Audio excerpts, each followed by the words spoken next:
बढ़ेगा इमरान खान का नाम लेने से, पाकिस्तान का नाम लेने से, लेकिन हमें इमरान खान और पाकिस्तान से क्या लेना देना है। इमरान खान बहुत सारे ऐसे भी काम किए हैं जिसका सरकार खिंचाई करती है, मतलब अपने हिसाब से ट्विस्ट करना।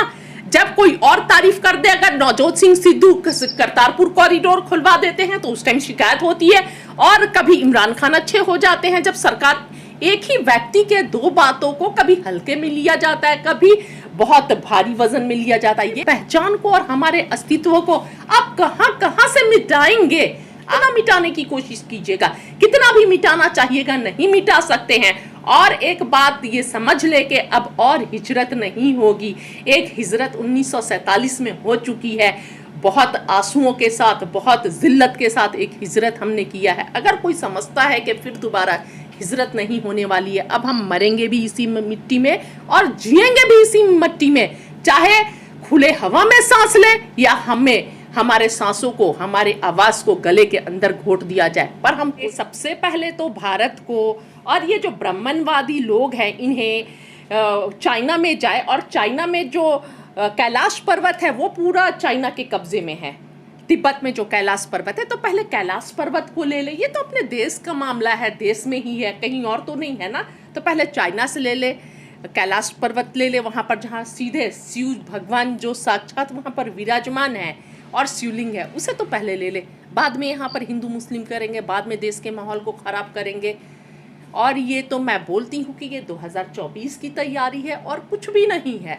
इस तरह ये करके जो अपना फेलियर है, सरकार सत्ता में बैठे लोग अपने फेलियर को छुपा रही है, क्योंकि आज देश में युवाओं के पास रोजगार नहीं है। सत्ता में आने से पहले प्रतिवर्ष 2 करोड़ रोजगार की बात किए थे, और आज देश में युवाओं का क्या हाल है, कोई वैकेंसीज नहीं है, और अगर वैकेंसीज भरवा भी ली जाती है फॉर्म तो एग्जाम्स नहीं होते हैं, कोई जॉब नहीं होता है। किसानों की बात ले लीजिए, बड़े बड़े उद्योगपतियों का हजारों करोड़ का कर्ज माफ हो जाता है, लेकिन देश के जो अन्नदाता है वो देश की रीढ़ है, देश के अन्नदाता भगवान के जैसे हैं, वो आत्महत्या कर रहे हैं। उनको सही से अपने खेतों में जो खेती करने के लिए सही से उनके पास सुविधा नहीं है, तो जो देश की अर्थव्यवस्था के रीढ़ है वो इग्नोर है।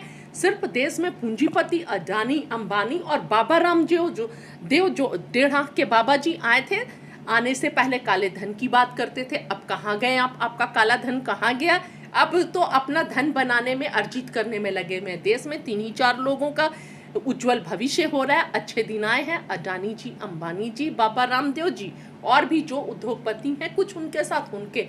तो ये सारे फेलियर को छुपाने के लिए महिलाएं सुरक्षित नहीं है। कहीं भी आप देख लीजिए, इंसाफ नहीं मिलता है, महिलाओं के साथ दुष्कर्म किया जाता है, और अपराधियों के ये देश में एक न्यू ट्रेंड निकला है। फेलियर तो नहीं है ना सरकार का, पेट्रोल पे देखिए ना दाम कम कर दिया।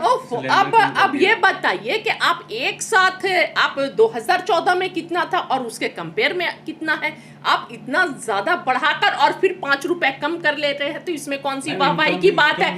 एक मिनट, क्या इनकम बहुत है क्या? सरकार ने जो गवर्नमेंट सर्वेंट है उनकी भी तो सैलरी बढ़ाई। अच्छा, गवर्नमेंट जो सर्विस में है, ये बताइए कि न्यू कितना एम्प्लॉय है, कितने युवाओं को रोजगार मिला है इन 7-8 वर्षों में, इसका बताइए, आंकड़ा दीजिए। आज जो गरीब तबका था, जो मध्यम वर्ग था, वो गरीब वर्ग में चला गया है, और जो गरीब वर्ग था उससे भी नीचे चला गया है। देश धरातल में नहीं, अब सरातल में जा रही है। और यहाँ पर सत्ता में बैठे लोग, एक मिनट, सिर्फ हिंदू मुसलमान, देश के जो जनता है आपसी प्यार और सौहार्द को बिगाड़ रही है। ये वही काम कर रहे हैं जो कभी ब्रिटिश इंडिया करती थी और ईस्ट इंडिया कंपनी करती थी, वो आज की सत्ता में बैठे लोग कर रहे हैं। इमरान खान तक तारीफ कर रहे हैं भारत की। इमरान खान क्या कर रहे हैं नहीं कर रहे हैं उनसे मुझे मतलब नहीं है, वो भारतीय जनता पार्टी समझे, हमें इमरान खान से क्या मतलब है? हमें तो अपने देश के हालात को हम समझते हैं, इमरान खान क्या समझेंगे? और ये इमरान खान, पाकिस्तान, ये सब करना बंद कीजिए आप सभी भी मीडिया कर्मियों से, भाइयों से अनुरोध है। ये जो सत्ता में बैठे लोग हैं उनके लिए अच्छा है कि उनका वोट बढ़ेगा इमरान खान का नाम लेने से, पाकिस्तान का नाम लेने से, लेकिन हमें इमरान खान और पाकिस्तान से क्या लेना देना है? कल धमकी देते थे, सरकार के ले जाते थे। मैडम, आप तारीफ कर रहे हैं, इसको आप मोदी सरकार की उपलब्धि नहीं मानती? अच्छा, ये उपलब्धि है। तो इमरान खान बहुत सारे ऐसे भी काम किए हैं जिसका सरकार खिंचाई करती है, मतलब अपने हिसाब से ट्विस्ट करना।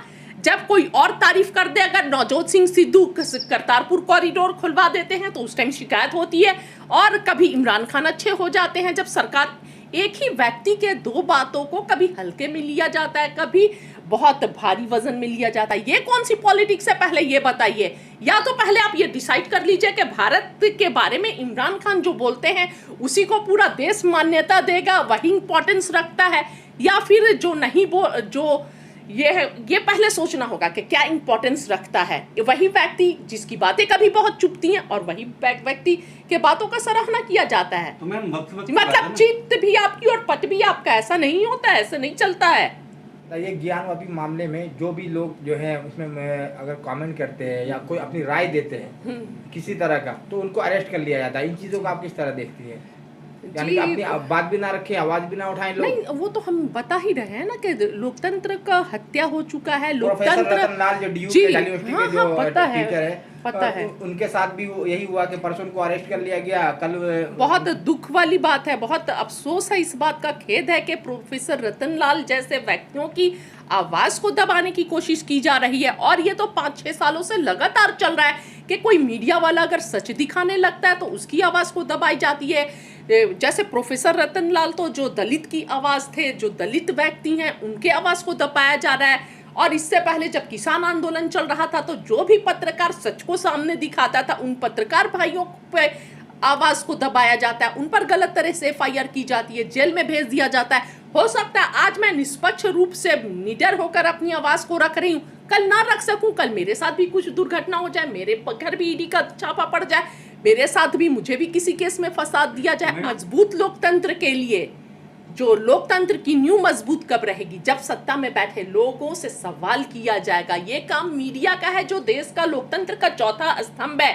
और आज मीडिया जो है सिर्फ सत्ता की में बैठे लोगों की गलतियों को छिपाने में लगी हुई है, देश की जनता को बरगलाने में लगी हुई है। मैं ये बताना चाहती हूँ सत्ता में बैठे लोग से और देश में जो भी गोदी मीडिया है उन गोदी मीडिया वाले से कि अब भी समय है, देश को ऐसे आप लोग दीमक के जैसे मत चाटिए, मत खत्म कीजिए। ये देश को आज़ादी हमने बहुत मुश्किलों से और बहुत कुर्बानियां देने के बाद अपने लहू का एक एक कतरा हमारे पूर्वजों ने गिराया है, बहाया है, लड़ाई लड़ी है, तब हमें आज़ादी मिली है। उस समय जिस समय ब्राह्मणवादी विचारधारा के लोग माफीनामा लिख रहे थे, उस समय हमारे लोग बिना डरे, बिना झुके, बिना रुके शहीद हो रहे थे, अंग्रेजों के खिलाफ इस देश को आज़ादी दिलवा रहे थे। मैम बाबरी की तरह अगर ज्ञानवापी भी देना पड़ा तो आप क्या कहना चाहेंगे इस बारे में? बस मैं यही बोलना चाहती हूँ कि 2024 के इलेक्शन की ये तैयारी है और अपने फेलियर को छुपाने की तैयारी है।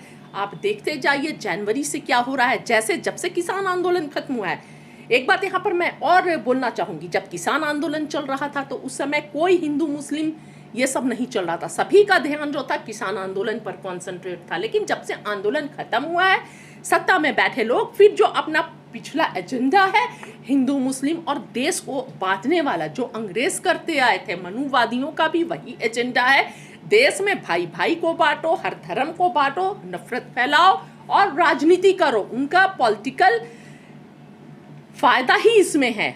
मंदिर, मस्जिद, हिजाब, नकाब, लाउड स्पीकर, यही सब कर रहे हैं। तो देखा जाएगा वक्त जो, अगर सरकार ये सोचती है कि डरा देगी, धमका देगी, तो एक बाबरी मस्जिद शहीद हो गई, वो इतिहास हो गया। अब वैसा नहीं होगा।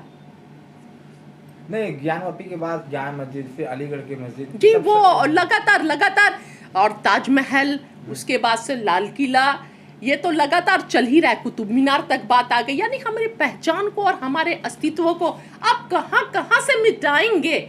आप हमारी पहचान और अस्तित्व को कहाँ से मिटाएंगे? कितना मिटाने की कोशिश कीजिएगा, कितना भी मिटाना चाहिएगा, नहीं मिटा सकते हैं। और एक बात ये समझ ले कि अब और हिजरत नहीं होगी। एक हिजरत 1947 में हो चुकी है, बहुत आंसुओं के साथ, बहुत जिल्लत के साथ एक हिजरत हमने किया है। अगर कोई समझता है कि फिर दोबारा हिजरत नहीं होने वाली है, अब हम मरेंगे भी इसी मिट्टी में और जिएंगे भी इसी मिट्टी में, चाहे खुले हवा में सांस ले या हमें हमारे सांसों को, हमारे आवाज़ को गले के अंदर घोट दिया जाए, पर हम कोशिश करेंगे आवाज़ बुलंद करने की और हर गलत के खिलाफ बोलते रहेंगे, चाहे इसका परिणाम कुछ भी हो। मैडम आखिरी सवाल कि अगर कोर्ट ने शिवलिंग के हक में फैसला दे दिया तो फिर क्या करेंगे आप लोग? देखिए, आज तो मुझे लगता है जो देश के हालात हैं कि बहुत सारे जस्टिस भी ये बोल रहे हैं कि देश में लोकतंत्र खतरे में है। कोर्ट की तो अब ज़रूरत ही नहीं रही, कोर्ट पर भी दबाव बनाया जाता है। लगातार बड़े बड़े जो जजेस रिटायर होने के बाद इस तरह के फैसले और इस तरह का उनका स्टेटमेंट आते रहा है। इसी कोर्ट ने मैडम आजम खान को जेल से रिहाई दी। कितने दिनों बाद? 27 महीने बाद। आजम खान का, जी, कोर्ट का मैं शुक्रिया अदा करती हूँ कि 27 महीने के बाद बड़े बड़े जहाँ पर क्रिमिनल्स, बड़े बड़े पूंजीपति जो देश की सरकार का, आम जनता के टैक्स के पैसे को हड़प जा रहे हैं, खा जा रहे हैं, वो आराम से बाहर घूम रहे हैं। और आजम खान का गुनाह क्या था? सिर्फ इसलिए कि वो मुसलमान थे। और जिस तरह दलितों की आवाज़ को भी ऐसे ही कुचला जा रहा है, जो भी पिछड़ों का, ST SC OBC सभी के आवाज़ को ऐसे ही कुचला जा रहा है। पर क्या है, आंखों के सामने पट्टी बांध दिया गया है। अब धीरे धीरे समझ में आएगा कि देश में सबसे ज्यादा किसी के अधिकारों का हनन हो रहा है। मुसलमान तो पहले भी टायर पंचर बनाने वाले थे, लेकिन किसी के अधिकारों का हनन हो रहा है तो वो दलित, पिछड़े, OBC, उन लोगों के अधिकारों का हनन हो रहा है। मध्य प्रदेश में आरक्षण में कटौती कर दी गई, कम कर दिया गया। तो ये किसका नुकसान है? एक तो सरकारी नौकरी आप नहीं देंगे, और उसके बाद से आरक्षण जो हमारे दलित, पिछड़े भाई, जिन्हें बाबा साहब अंबेडकर ने संविधान लिखकर, संविधान ने इज्जत दिलाई, नहीं तो ये दलित, पिछड़ों को कपड़े पहन के पूरे बदन पर इनकी महिलाएं घर की, दलित और पिछड़ों की नहीं जा सकती थी ब्राह्मण लोगों के सामने। वो एक कुएं से पानी नहीं पी सकते थे, तालाब का इस्तेमाल नहीं कर सकते थे, घर के सामने से नहीं गुजर सकते थे, घोड़ियों पर नहीं चढ़ सकते थे। आज दलित हमारे देश में जो सबसे ज्यादा किसी के साथ छल और छलावा हो रहा है, तो देश के दलितों का हो रहा है, OBC का हो रहा है। उन लोगों के भावनाओं से खेला जा रहा है। मैं तो बस ये बोलना चाहती हूँ कि अब भी समय है, जाग जाइए, आंखों से पट्टी हटा लीजिए, क्योंकि श्रीलंका हमारे सामने मिसाल है। अल्लाह न करे कि हमारे देश का श्रीलंका जैसा हाल हो।